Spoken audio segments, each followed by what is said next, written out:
शिष्यों ने निवेदन किया कि गुरुदेव, आप सुरेश्वराचार्य से अपने भाष्य पर वार्तिक लिखा रहे हैं, परंतु इससे आपका अभिष्ट सिद्ध नहीं होगा, बल्कि विपरीत परिणाम हो सकता है। क्या कुछ ही समय पहले ये प्रबल मीमांसक नहीं थे? उन्होंने मंडन मिश्र के रूप में मीमांसा के कर्म कांड का प्रतिपादन किया है। उन्होंने इस बात पर बहुत अधिक जोर दिया कि समस्त वेदों का लक्ष्य कर्म के प्रतिपादन में है। कर्म करने से ही स्वर्ग लोक की प्राप्ति होती है। कर्म ही फलदाता है। कर्म के अतिरिक्त ईश्वर कोई वस्तु नहीं। संन्यास ग्रहण करने के पूर्व तक वे कर्म कांड सिद्धांत का प्रचार करते रहे हैं। उनका सिद्धांत रहा है कि जो शास्त्र मीमांसा के कर्म कांड को छोड़कर वेद की अन्य बातों का समर्थन करते हैं वे तत्वविहीन हैं। गुरुदेव, ऐसे कर्मकांडी द्वारा आपके भाष्य पर वार्तिक लिखना आपके अद्वैत परक भाष्य के सर्वथा प्रतिकूल होगा, क्योंकि उसमें वैदिक कर्मकांड की प्रधानता रहेगी, जो कि सुरेश्वर की मति गति में है। अतः सुरेश्वर की वार्तिक रचना आपके अद्वैत सिद्धांत पर कुल्हाड़ी चलाने के समान सिद्ध होगी।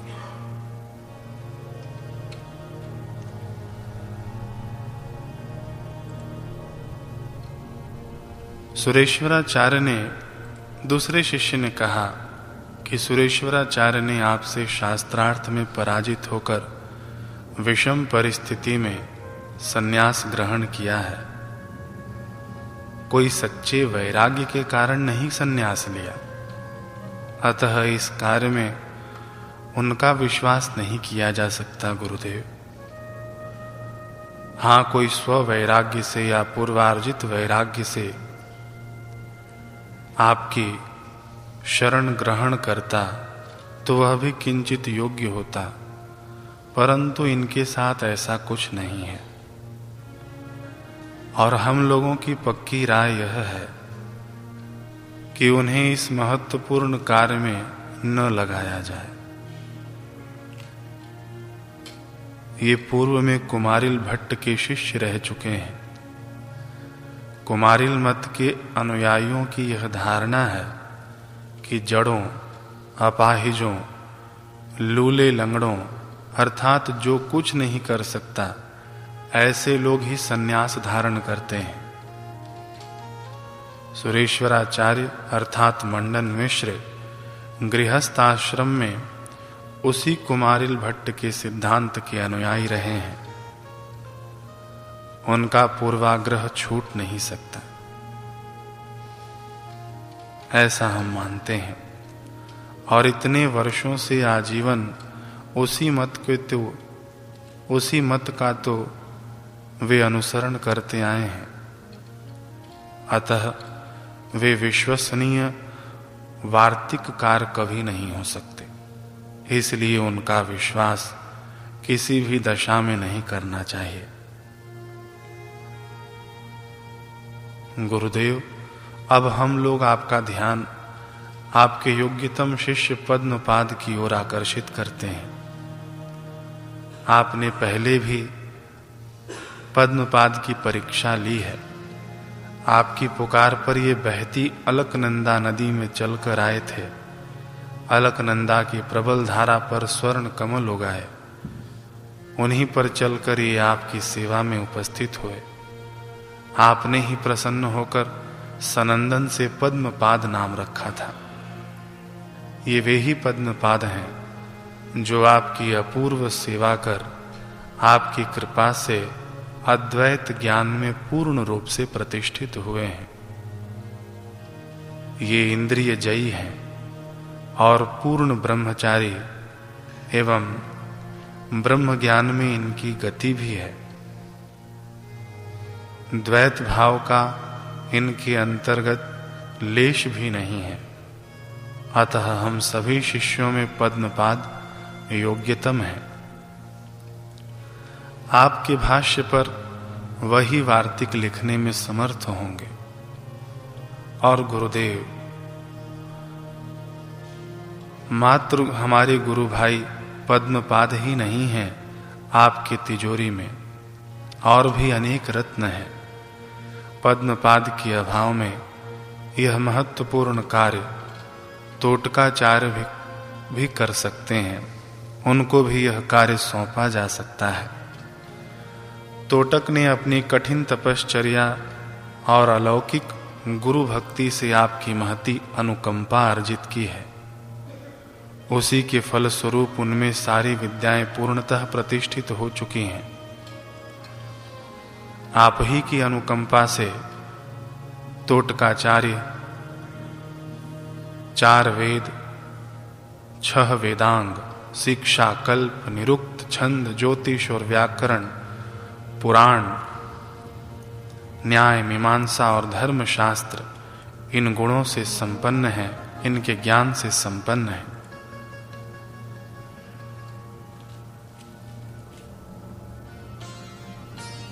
विश्वरूप उर्फ मंडन मिश्र उर्फ सुरेश्वराचार्य महान मीमांसक कर्मकांडी हैं।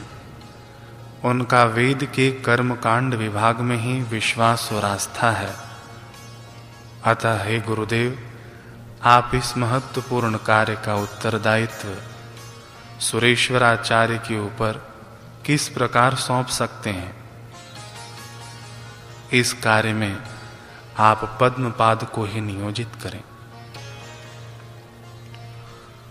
शिष्य मंडली की बात सुनकर आचार्य मौन ही रहे, कुछ बोले नहीं।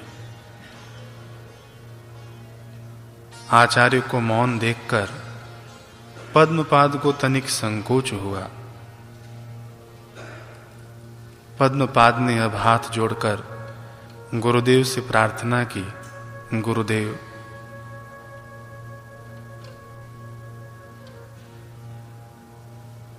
यह हस्तामलक आपके भाष्य पर वार्तिक लिखने में सर्वथा समर्थ है। सभी शास्त्रों का उन्हें हस्तामलकवत ज्ञान है। उनकी इसी विशिष्टता पर मुग्ध होकर तो आपने इनका नाम हस्तामलक रखा है। पद्मपाद ने भी निवेदन कर दिया। आचार्य शंकर अभी भी तनिक मौन ही बैठे हैं। कई बार शिष्यों की बातों को सुनकर गुरुदेव सहज ही मौन हो जाते हैं।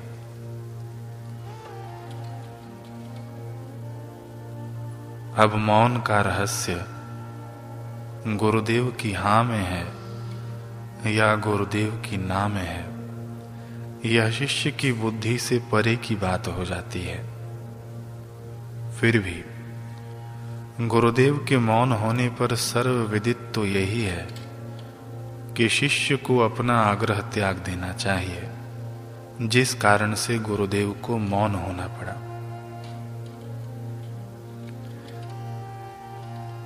परंतु यहाँ इस महफिल में ऐसा कुछ भी नहीं दिख रहा है कि शिष्य अपने आग्रह को त्यागेंगे। इसलिए आचार्य ने कुछ पलों के बाद अपना मौन खोला।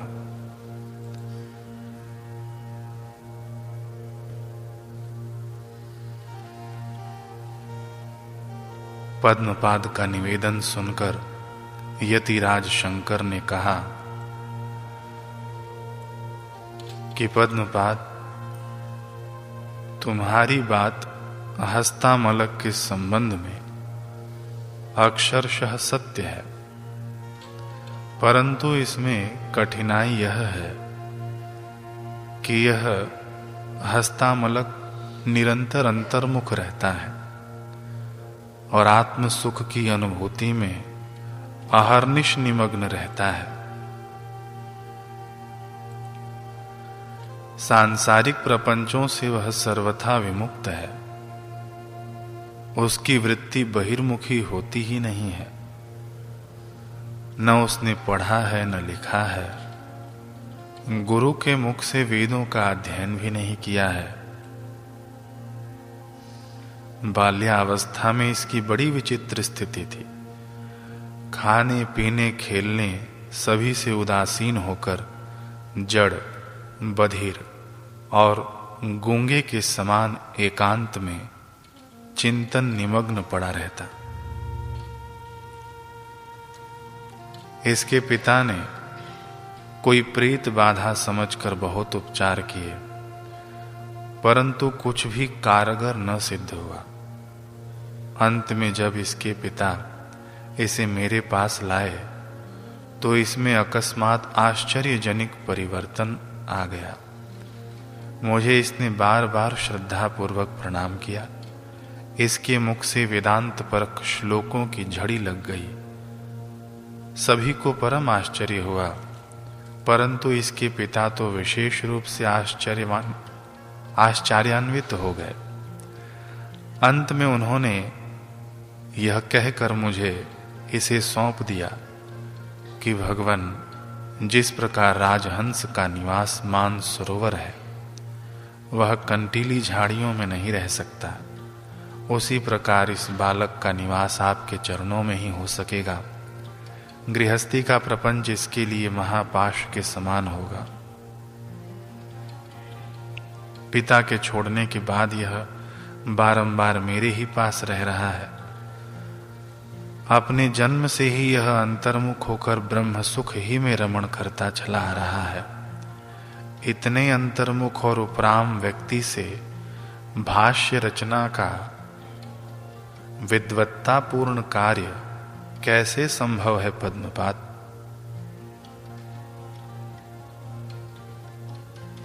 आचार्य शंकर की बात सुनकर शिष्यों ने आश्चर्य भाव से जिज्ञासा प्रकट की कि गुरुदेव, हमें बड़ा कौतूहल है कि बिना पढ़े लिखे, बिना वेदों का अध्ययन किए तथा बिना गुरु के सदुपदेश सुने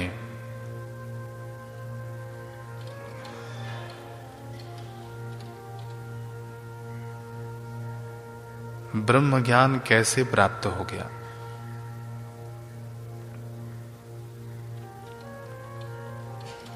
तब आचार्य शंकर ने सब वृतांत कह सुनाया शिष्यों को कि कैसे ब्राह्मण दंपत्ति 2 वर्ष के बालक को लेकर यमुना किनारे स्नान करने गए। योगी के पास रखकर वही योगी इस बालक के अंदर निवास कर रहा है। यही कारण है कि उसे गर्भ से ही सारी विद्याएं प्राप्त हैं और ब्रह्म ज्ञान के अद्वैत तत्व में सदैव प्रतिष्ठित रहता है। उसे सारी वस्तुओं का ज्ञान प्राप्त है, फिर भी वह अपनी नितांत अंतर्मुखता के कारण वार्तिक लिखने के योग्य नहीं है।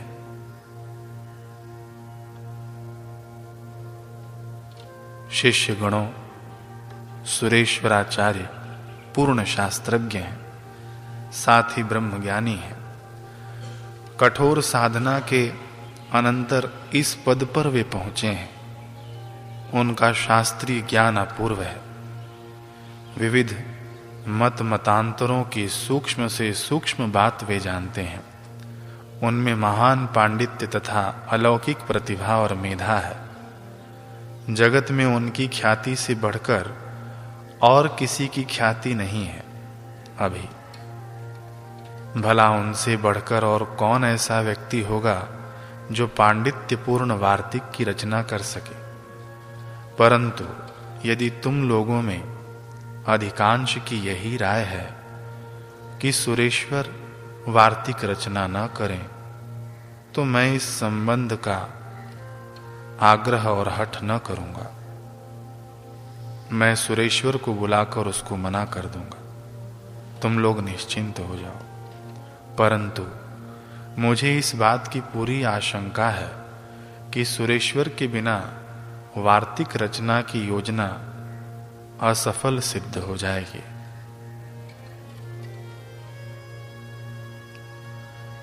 आचार्य की बात सुनकर शिष्यों ने निवेदन किया कि गुरुदेव, योजना क्यों असफल होगी?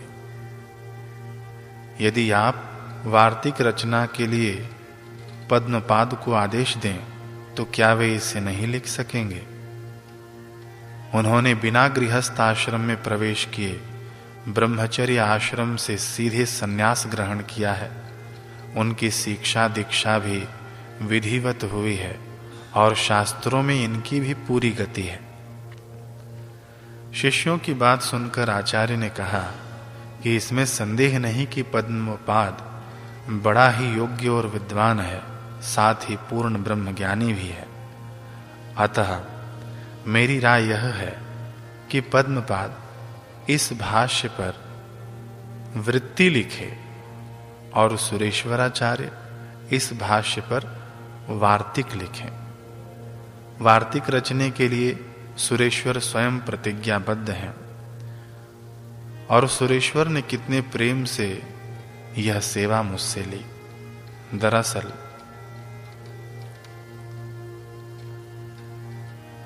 दरअसल अन्य शिष्यों को जब तक यह बात पता चली थी कि सुरेश्वराचार्य को वार्तिक लिखने की आज्ञा मिली है, तब तक कई दिन बीत चुके थे।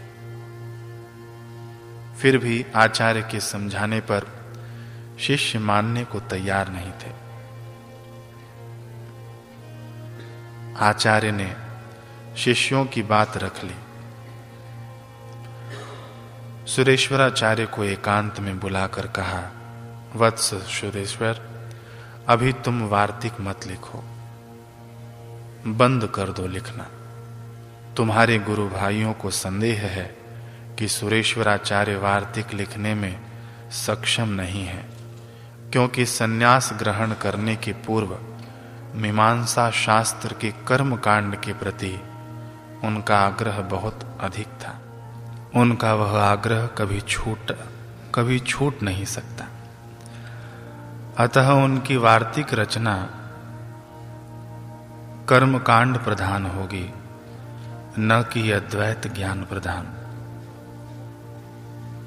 गृहस्थाश्रम में मंडन के रूप में उन्होंने सन्यासी को अपने घर में प्रविष्ट होने से द्वारपालों द्वारा मना करा दिया गया था। इन्हीं कारणों से अन्य शिष्यों का तुम में विश्वास नहीं है, परंतु तुम्हारी मुझ में दृढ़ श्रद्धा एवं निष्ठा दिखती है, इसलिए मैं तुमको मना करते हुए भी संकोच कर रहा हूं। कैसे मना करूं?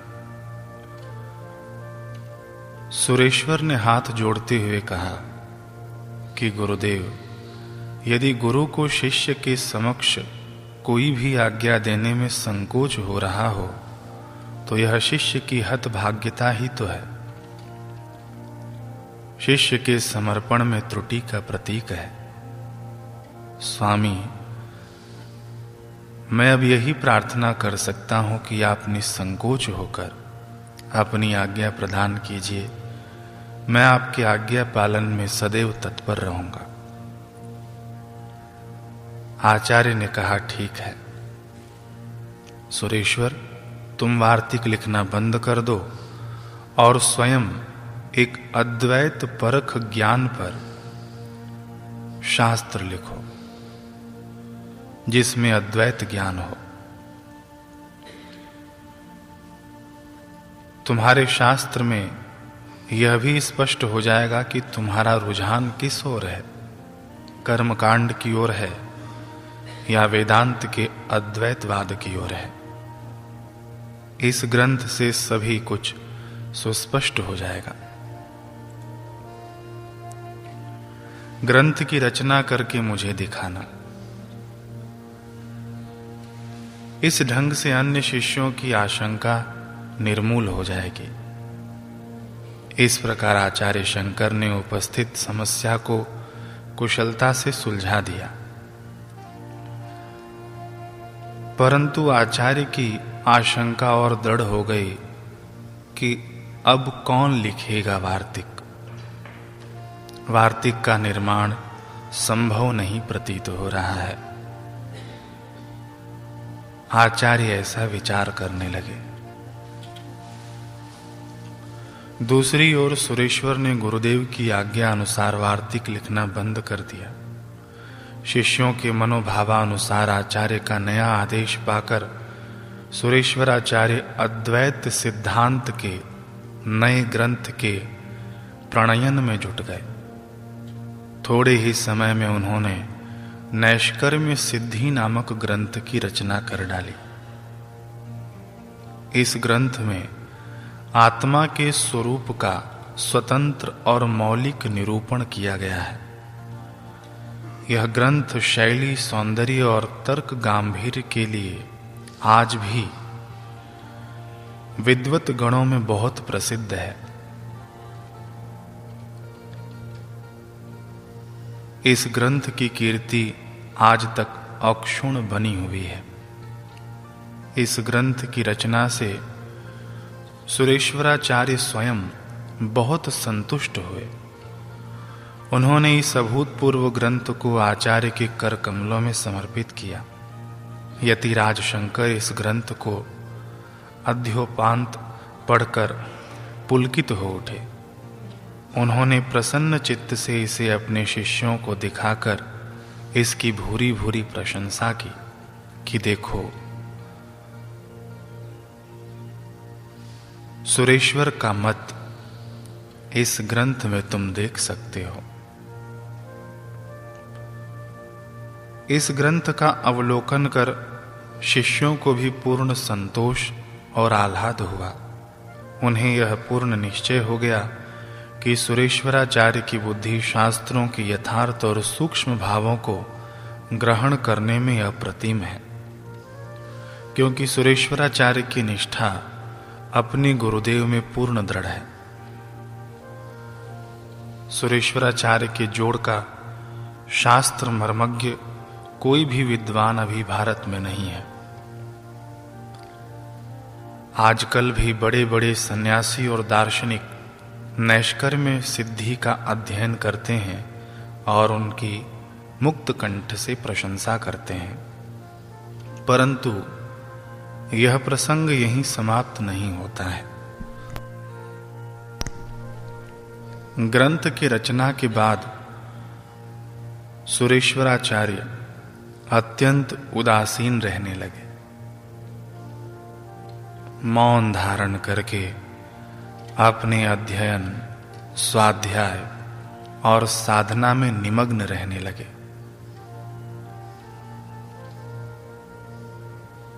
कोई भी गुरु भाई उनसे बात करने की अभिलाषा लेकर उनके पास जाता तो आचार्य सुरेश्वर सदैव साधना रत ही मिलते और गुरु भाइयों को उनसे बात करने का अवसर नहीं मिल पाता। एक दिन गुरुदेव शंकर ने सुरेश्वर की उदासीनता देखकर उनको अपने पास बुलाया।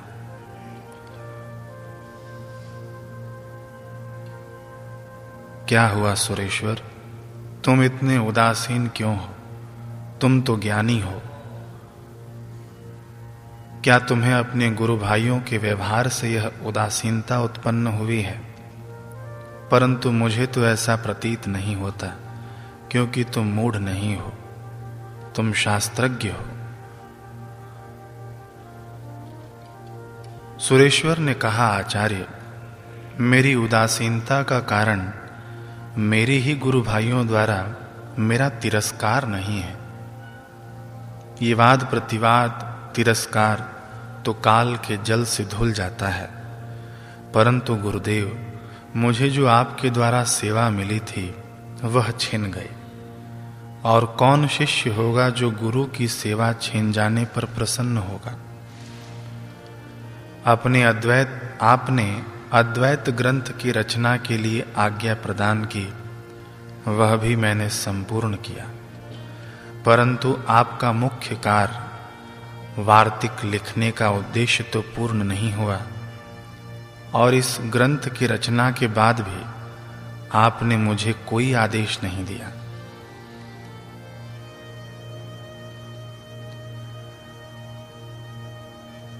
आचार्य सुरेश्वर आगे कहते हैं कि गुरुदेव, आपके आदेशानुसार मैंने आपके भाष्य पर वार्तिक लिखना प्रारंभ किया, किंतु मेरे गुरु भाइयों ने इसका विरोध किया। परंतु यह निश्चय है कि यदि कोई भी विद्वान आपके भाष्य पर वार्तिक लिखेगा तो वह कभी यशस्वी नहीं हो पाएगा, उस विद्वान की कभी कीर्ति नहीं हो पाएगी। यह मेरा श्राप है। आपकी कृतियों पर कितना भी बड़ा भाष्य लिखा जाए, परंतु लिखने वाला कभी प्रसिद्ध नहीं होगा। सदैव आपका ही यश और आपकी ही कीर्ति मुख्य बनी रहेगी। विद्वत मंडली में उस लेखक की कृति कभी प्रसिद्ध नहीं हो सकेगी। यह मेरा अभिशाप है।